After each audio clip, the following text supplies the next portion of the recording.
Gusto ko ito. Gusto ko nito. Wait, they mean the same thing? What's the difference? Well, stick around and find out.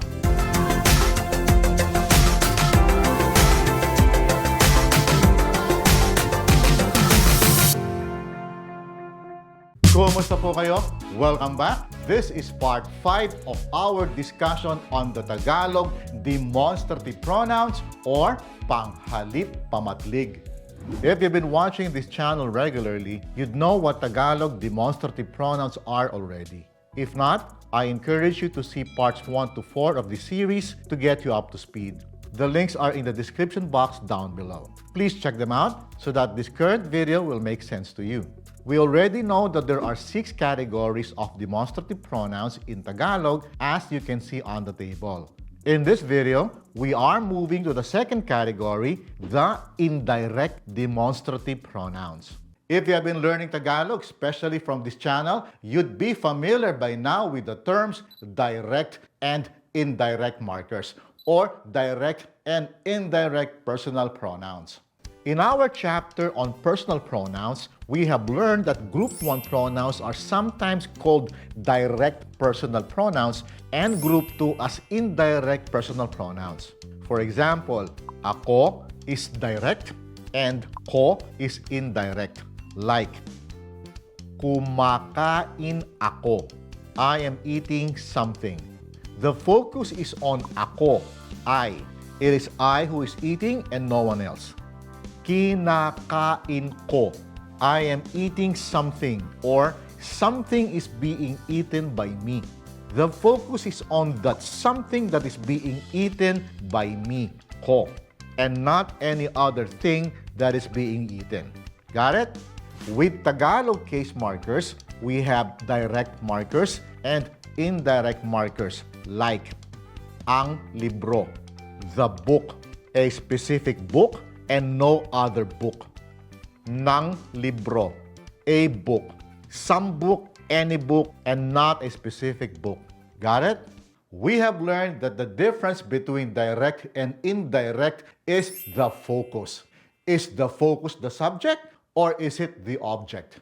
Conversely, direct and indirect demonstrative pronouns follow the same principle. Claro ba? I hope this is clear. So, let me show you what this all means with the indirect demonstrative pronouns. Ito ay mansanas. Gusto ko ito. Gusto ko nito. Ulit. Ito ay mansanas. Gusto ko ito.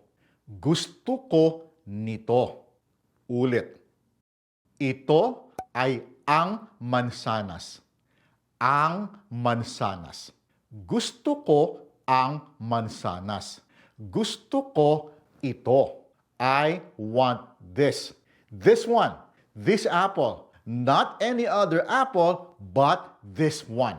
This specific apple. I want this. Ito ay mansanas. Mansanas. Gusto ko ng mansanas. Gusto ko nito. I want an apple like this. May not be this particular apple because it may belong to someone else already, but an apple nonetheless. I want something like this. Ayos ba? Was that clear? Let's have some more examples. Iyan ay mansanas. That is an apple. Gusto ko iyan. I want that. Or I like that. Gusto ko niyan. I want that, I like that, I want something like that, or I like something like that. Please take note, gusto means both want and like. Its usage means someone is liking and wanting to have something. Got it? Moving on. Iyon ay mansanas. That over there is an apple. Gusto ko iyon. I want that over there. Or, I like that over there. Gusto ko niyon. I want that over there. I like that over there. I want something like that over there. I like something like that over there. Ito ay pera. This is money. Kailangan mo ito. You need this. Kailangan mo nito. You need this or you need something like this. Iyan ay pera. That is money.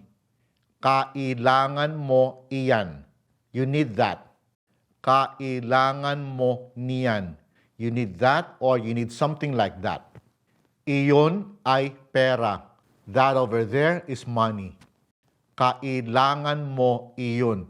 You need that over there. Kailangan mo niyon. You need that over there or you need something like that over there. Ayos ba? I hope you're getting the essence of NITÓ, NIYÁN, and NIYÓN. Also, please be sure to subscribe if you're still not by simply clicking on the subscribe button and the bell notification button so you'll be updated of new videos. Alright? One of the best ways to see the difference between ito, iyan, and iyon, and nito, niyan, and niyon is to use them with adjectives or words that describe things. Let's take a look at the following examples. Maganda ito. This is pretty. Ang ganda nito. This is so pretty. The first sentence uses the adjective plus direct demonstrative pronoun pattern. It is a straightforward statement by the speaker. Maganda ito. This is pretty. It is this particular one and nothing else that is pretty. The second sentence uses ang plus root word plus indirect demonstrative pronoun pattern. In the previous videos, we have learned that the case marker ang is also used as an intensifier. Ang ganda, so pretty. The phrase is combined with the indirect demonstrative pronoun nito because it refers not only to the particular object that is pretty, but to all similar things or objects. Does that make sense? Let's try again. Ang ganda nito. True, I'm referring to this one, but as a representative of similar things of the same kind, the same make, the same model, etc. So, this is pretty. But also other like this that are exactly the same are also pretty. I hope that makes sense. Moving on. Maganda iyan. That is pretty. Ang ganda niyan. That is so pretty. Maganda iyon.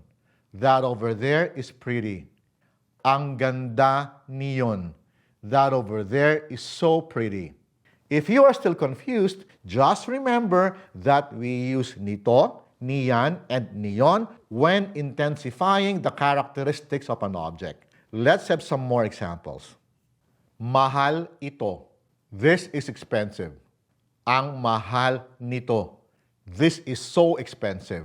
Note that mahal is both an adjective and a root word. It means love, precious, and expensive. Moving on. Mahal iyan. That is expensive. Ang mahal niyan. That is so expensive. Mahal iyon. That over there is expensive. Ang mahal niyon. That over there is so expensive. Mura ito. This is cheap. Ang mura nito. This is so cheap. Mura is also both an adjective and a root word. Mura iyan. That is cheap. Ang mura niyan. That is so cheap. Mura iyon. That over there is cheap. Ang mura niyon. That over there is so cheap. Masarap ito. This is delicious. Ang sarap nito. This is so delicious. Masarap iyan. That is delicious. Ang sarap niyan. That is so delicious. Masarap iyon. That over there is delicious. Ang sarap niyon. That over there is so delicious. Malaki ito. This is big. Ang laki nito.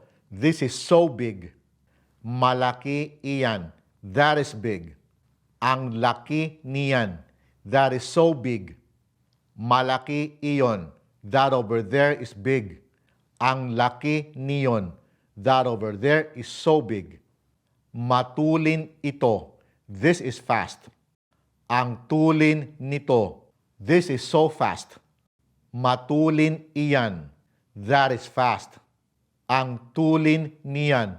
That is so fast. Matulin iyon. That over there is fast. Ang tulin niyon. That over there is so fast. So, what did we learn today?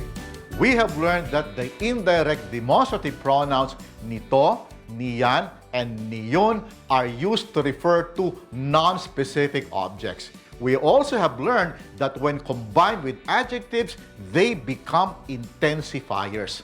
But there's more to NITÓ, NIYÁN, and NIYÓN which might blow your minds. And that has something to do when using them with verbs. But that's a lesson for our next video. So please do not miss that, and please don't forget to click on the like button because that will help this video and this channel to be recommended to more people, thus helping this channel grow. Alright? I will see you next time.